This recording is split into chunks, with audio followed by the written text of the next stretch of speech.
جفا بل شفاني حبيبي। বট গাছের তলায় বসে বিশ্রাম নিচ্ছে আর বট ফল দেখে অবাক যে এত মোটা বট গাছ, ফলগুলো এত ছোট।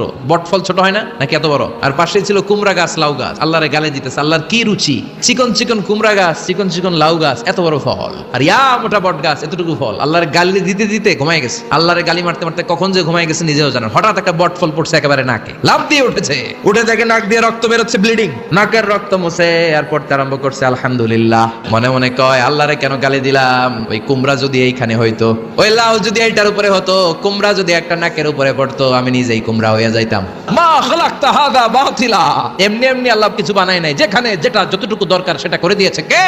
সাইয়েদনা নূহ আলাইহিস সালাম 950 বছর দাওয়াত দিলেন। 950 বছরের দাওয়াতে তার ডাকে সাড়া দিয়েছে মাত্র 80 জন। কয়জন? মাত্র 80 জন দাওয়াতে সাড়া দিয়েছে। সাইয়েদনা নূহ আলাইহিস সালাম বললেন, রব্বি ইন্নী দাউতু কওমি লাইলা ওয়া নাহারা। ও রব, আমি দিন রাত খালি দাওয়াত দিছি। যখন দাওয়াত দিতে যেতাম আমার উম্মতেরা ভেগে ভেগে যেত। এই যে আমি দাওয়াত দিতেছি, আপনারা কি ভেগে যাইতেছেন? বসে বসে শুনতেছেন, আমার নামে তাকবীর দিতেছেন, মাহফিল শেষে হাদিয়া দিয়ে দিচ্ছেন। কিন্তু নবীদের বিষয়টা এমন ছিল না। নবীরা দাওয়াত দিতে দিতে হয়রান হয়ে যেত। সাইয়েদনা নূহ এমন কোন ধরনের শাস্তি নাই যে শাস্তি দেয়া হতো। বেহুশ হয়ে গেলে মারা গিয়েছে ভেবে কাঁথা দিয়ে পেঁচিয়ে পাহাড়ের উপর রেখে আসা হতো।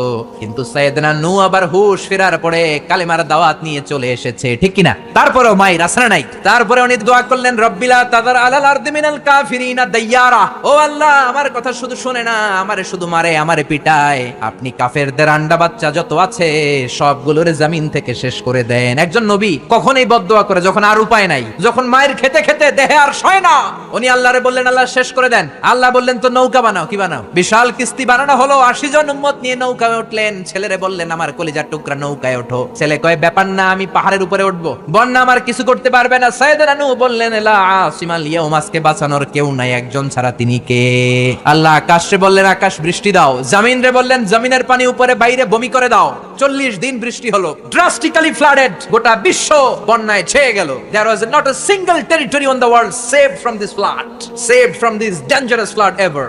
পৃথিবীর একটা ছোট্ট জায়গা ছিল না, ভূখণ্ড ছিল না যেই জায়গায় বন্যা হয় নাই। নূহ আলাইহিস সালামের বন্যায় আল্লাহর কাবা ঘরও ভেঙে মাটির সাথে মিশে গিয়েছে। পড়েন আল্লাহু আকবার। মক্কার কুরাইশরা বলে, ও নবী, আব্দুল্লাহর বেটা মুহাম্মদ, তোমার অনুসারীদের গা থেকে গন্ধ আসে, কি আসে? সব গরিবরা তোমার উম্মত, একটার টাকা নাই, পয়সা নাই, সমাজে কোনো নাম নাই, দাম নাই, সবাই অসুস্থ, খাবার নাই। আমরা মক্কার ধনী মানুষ, আমরা ওদের সাথে ওয়াজ শুনবো না। মক্কার ধনী লোকদেরকে নিয়ে তুমি যদি একটা ডেট করো, ওই ডেটে আমরা সবাই বসবো। কোন গরিব সাহাবা, দুর্গন্ধওয়ালা সাহাবা, কালো সাহাবা আসতে পারবে?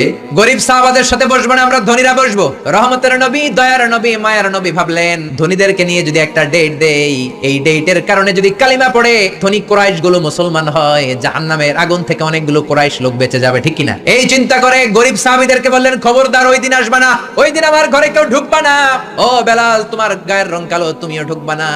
যাদের ভালো জামা নাই কেউ আসবা না। আজকে দিনটা ধনীদের দিন। কাদের দিন? ধনীদেরকে ওয়াজ করবো। ধনীদেরকে বিশ্বনবী ওয়াজ করতে লাগলেন। ইন দ্য মিন টাইম এক অন্ধ সাহাবা এই নোটিশ শুনে নাই, শর্ট নোটিশ, মাঝে মাঝে জরুরি বিজ্ঞপ্তি আছে না নাই? আব্দুল্লাহ ইবনে উম্মে মাকতুম অন্ধ সাহাবী হুট করে ওই ধনীদের মিটিং এর মধ্যে ঢুকে গেলেন। বিশ্বনবী একটু অপছন্দ করলেন, বিশ্বনবীর ভ্রুটা বিশ্বনবী একটু কুঁচকালেন। আহা, এখন কেন ঢুকলো? অন্য সময় ঢুকলে তো ভালো হইতো, এখন কেন ঢুকলো? এই যে বিশ্বনবী একটু অপছন্দ দিয়ে বিশ্বনবীকে সাবধান করে দিয়ে ওই সাহাবীর সম্মানে রব্বুল আলামিন একটা সূরা নাজিল করলেন। আল্লাহ বললেন, আবাসা ওয়া তাওয়াল্লা আন জাআহুল আ'মা ওয়া মা ইউদরিকা লাআল্লাহু ইয়াযাক্কা। আল্লাহু আকবার। ও নবী, আপনি অপছন্দ করলেন কেন? নাক ছিটকালেন কেন? কপালের চামড়া ভাঁজ করলেন কেন? কপালের চামড়া আমরা বিরক্ত হলে ভাঁজ করি।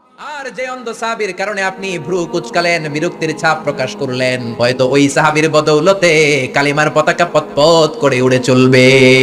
এজন্য খবরদার, মুখ সামলাতে হবে। যেমন মন চায় তেমন বলা যাবে। বিশ্বনবীর এক বিবি ছিল সফিয়া, মোটা। কি ছিল? কথা কয় না। কি ছিল? মা আয়েশা একদিন টিটকারি মারলেন, ঠাট্টা করে বললেন, আপনার মুটকি বউ সফিয়া।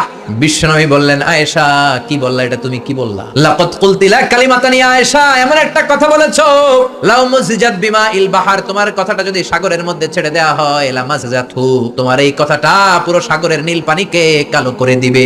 এজন্য খবরদার, আমরা অনেক সময় হুট করে এমন কথা বলে ফেলি, ওই কথাটাই আমারে জাহান্নামে ঢুকাতে পারে। চিল্লায় বলেন ঠিক না?